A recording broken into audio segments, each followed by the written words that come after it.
श्री स्वामी समर्थ. स्वामी महाराज तुमच्या सर्व चांगल्या इच्छा पूर्ण करो ही स्वामींच्या चरणी प्रार्थना करते आणि आजच्या व्हिडिओला सुरुवात करते. पण त्या अगोदर चॅनलवरती नवीन असाल तर सबस्क्राईब करा आणि शेजारील बेल आयकॉनलाही प्रेस करा, म्हणजे माझ्या सर्व नवीन व्हिडिओंचं नोटिफिकेशन तुम्हाला मिळेल आणि तुम्ही एक पण व्हिडिओ मिस करणार नाही. उद्या आहे 8 फेब्रुवारी, वार शनिवार, आणि या दिवशी आलेली आहे जया एकादशी. प्रत्येक महिन्यामध्ये 2 वेळेस एकादशीचे व्रत येत असतं. एक कृष्ण पक्षामध्ये असतं आणि एक शुक्ल पक्षामध्ये असतं. आणि प्रत्येक घरामध्ये हे जया एकादशीचं व्रत जे आहे तर ते केलं जात असतं. जया एकादशीच्या व्रतामुळे जीवनातील सर्व पाप आणि त्रासांपासून मुक्ती मिळते. असं म्हटलं जातं की जया एकादशीचं व्रत केल्याने भगवान विष्णूंच्या कृपेने व्यक्ती भूत किंवा पिशाच योनीमध्ये जात नाही. हे व्रत केल्यामुळे मोक्षाची प्राप्ती होत असते आणि पापांपासून मुक्ती मिळत असते. इतकं महत्त्व या जया एकादशीला आहे. तर उद्या म्हणजेच शनिवारी आलेली आहे जया एकादशी. या जया एकादशीच्या दिवशी आपल्याला आपल्या घरामध्ये एक उपाय करायचा आहे. सकाळीच घरात आपल्याला या झाडाचं एक पान जे आहे तर ते घेऊन यायचं आहे. आणि हे पान आणल्यामुळे काय होईल तर कोणताही शत्रू जो आहे आपल्या घरामध्ये किंवा घराच्या बाहेर तर तो आपली घरी येऊन माफी मागेल. आपल्या जीवनातील 7 पिढ्यांचं दारिद्र्य नष्ट होईल, आपली गरिबी संपून जाईल. असा हा प्रभावी उपाय आपल्याला जया एकादशीच्या दिवशी करायचा आहे. एकादशीचं व्रत हे भगवान विष्णूंसाठी समर्पित असतं. भगवान विष्णूंची सेवा करणं हे आपलं प्रथम कर्तव्य आहे. कारण भगवान विष्णू या पृथ्वीचे, या सृष्टीचे कर्ता धर्ता चालक पालक मालक आहेत. त्यामुळे त्यांची सेवा आणि उपासना ही आपल्याकडनं एकादशीच्या दिवशी तरी झालीच पाहिजे. रोज जर आपल्याकडनं होत नसेल तर. आणि माता लक्ष्मी ह्या त्याच घरामध्ये राहतात ज्या घरामध्ये भगवान विष्णूंची सेवा केली जाते, त्यांची उपासना केली जाते. त्यामुळे उद्या जया एकादशीच्या दिवशी तुम्हाला भगवान विष्णूंना प्रसन्न करण्यासाठी हा जो एक पानाचा उपाय आहे तर तो करायचा आहे. हा उपाय कशासाठी करायचा आहे, कोणत्या वेळेमध्ये करायचा आहे, याबद्दलची सविस्तर माहिती आजच्या व्हिडिओमध्ये आपण घेणार आहोत. त्यामुळे व्हिडिओ हा स्किप न करता शेवटपर्यंत पाहत राहा. चॅनलवरती नवीन असाल तर सबस्क्राईब करा आणि भगवान विष्णूंची आपल्यावर कृपा होण्यासाठी बेल आयकॉनला प्रेस करून कमेंटमध्ये ओम नमो भगवते वासुदेवाय नमः लिहायला अजिबात विसरू नका. आपण खूप कष्ट करतो, मेहनत करतो, पण तरीही आपल्या जीवनामध्ये अनेक अडचणी चालूच असतात. घरामध्ये कोणतंही काम हातामध्ये घेतलं तर ते निर्विघ्नपणे पार पडत नाही. प्रत्येक कामामध्ये अपयश आपल्याला येत असतं. त्याचबरोबर एखादा आपला छोटासा उद्योग, व्यवसाय, धंदा असेल तर त्यामध्ये यश मिळत नाही. घरामध्ये पैसा टिकत नाही. कुठे ना कुठे पैसा खर्च होऊन जात असतो. सतत घरामध्ये काहीतरी अडचणी चालूच असतात. जर लहान मुलं घरामध्ये असेल तर ते सतत आजारी पडत असतात. त्याचबरोबर मुलांची प्रगती कुठेतरी थांबून जात असते. कुटुंबाची, पतीची प्रगती थांबून जात असते. त्यासाठी आपल्याला हे सर्व उपाय करणं खूप गरजेचं असतं. एकादशीच्या दिवशी पृथ्वी तलावरती रोजच्या ऊर्जेपेक्षा जी सकारात्मक ऊर्जा असते, जे भगवान विष्णूंचे विष्णू तत्व असतात तर ते सहस्रपटीने कार्यरत असतात आणि त्या तत्वांचा आपल्याला फायदा होत असतो. एक वेळेस तुम्ही उपवास नाही केला या दिवशी तरीही चालेल, पण हा जो उपाय आहे तर तो आवर्जून तुम्हाला करायचा आहे. जो कोणता आपण उपाय करत असतो ना तर तो भक्तीने, श्रद्धेने आणि विश्वासाने करणं खूप गरजेचं असतं. बघा, तुमची कोणतीही शारीरिक, मानसिक इच्छा असेल, आपल्या मनामध्ये खूप एखादी जुनी इच्छा असते पण ती इच्छा आपली पूर्ण होत नाही. अनेक अडचणी येत असतात त्या इच्छापूर्तीमध्ये.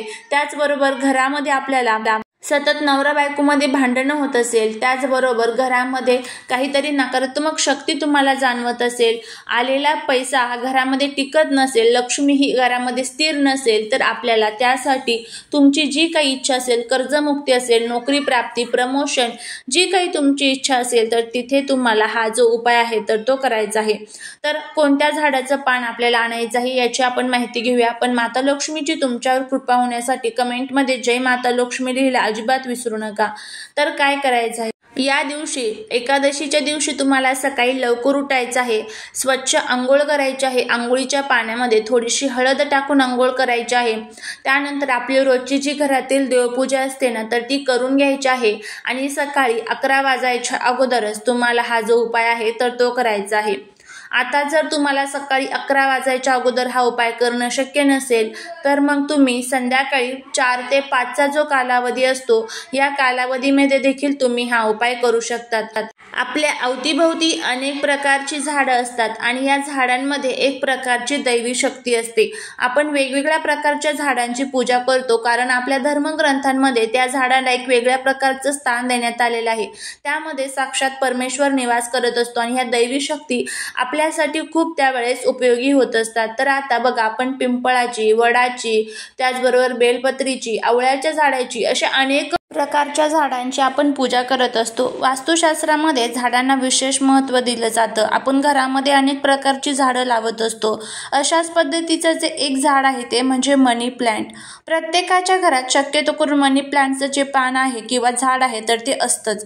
तर या मनी प्लांटच्या झाडापासूनच एक पान आपल्याला घ्यायचं आहे आणि त्याच्यापासून आपल्याला हा जो उपाय आहे तर तो करायचा आहे।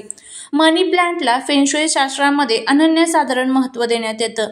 माता लक्ष्मी मनी प्लांटच्या झाडाकडे खूप लवकर आकर्षित होत असते। मनी प्लांट म्हणजे काय तर पैशांना आकर्षित करणारं झाड। या झाडामुळे आपल्या घरातील नकारात्मकता, वाईट शक्ती, त्याचबरोबर इडापिडा दूर होत असतात। पैशांच्या आपल्या अडचणी ज्या आहेत तर त्या दूर होत असतात। तर आता आपल्याला हा उपाय जो आहे तर तो कशा पद्धतीने करायचा आहे ते बघूया। पण तुम्ही जर चॅनलवरती नवीन असाल तर कमेंटमध्ये जय माता लक्ष्मी लिहायला विसरू नका, जेणेकरून माता लक्ष्मीची तुमच्यावर भरभरून कृपा होईल। तर काय करायचं आहे, तुम्हाला या दिवशी म्हणजेच उद्याच्या या एकादशीच्या दिवशी एक मनी प्लांटचं जे झाड आहे तर त्याचं एक पान तुम्हाला तोडून आणायचं आहे। आता तुमच्या घरामध्ये असेल तर तिथून तुम्ही तोडू शकतात किंवा तुमच्या आजूबाजूला कोणाच्या घरी असेल तर त्यांच्याकडनं तुम्ही आणू शकतात। त्यानंतर हे जे पान आहे तर ते स्वच्छ धुवून पुसून तुम्हाला घ्यायचं आहे। आपल्या देवघरामध्ये एक छान तुम्हाला दिवा प्रज्वलित करून घ्यायचा आहे। त्यानंतर तुम्हाला हे जे पान आहे तर ते एका प्लेटमध्ये ठेवायचं आहे, देवघरासमोर ठेवायचं आहे। या पानावरती तुम्हाला एक मूठभर जी हरभऱ्याची डाळ असते तर ती ठेवायची आहे। हरभऱ्याची डाळ आपण का ठेवत असतो, कारण ह्या हरभऱ्याच्या डाळीमुळे आपला बुधग्रह आणि गुरुग्रह हा खूप लवकर मजबूत होत असतो। त्याचबरोबर त्यावरती आपल्याला थोडासा गूळ ठेवायचा आहे। गुळाचा एक छोटासा खडा जरी तुम्ही ठेवला तरीही चालेल। एक दिवा तुम्हाला प्रज्वलित करून घ्यायचा आहे। हा दिवा शक्यतो करून मातीची जी पंती असते तर ती असावी आणि तुपातच लावायचा आहे। त्यानंतर तुम्हाला माता लक्ष्मीला प्रार्थना करायची आहे। माझ्या घरातील सर्व दुःख, दोष, दारिद्र्य, अडचणी दूर कर अशी प्रार्थना करायची आहे। आणि नंतर तुम्हाला ही जी प्लेट आहे तर ती उचलायची आहे। उचलून तुम्हाला संपूर्ण घरातून ही प्लेट फिरवायची आहे। आपलं हॉल असेल, किचन असेल, बेडरूम असेल, संपूर्ण घरातून फिरवायची आणि मुख्य दरवाजावरती यायचं।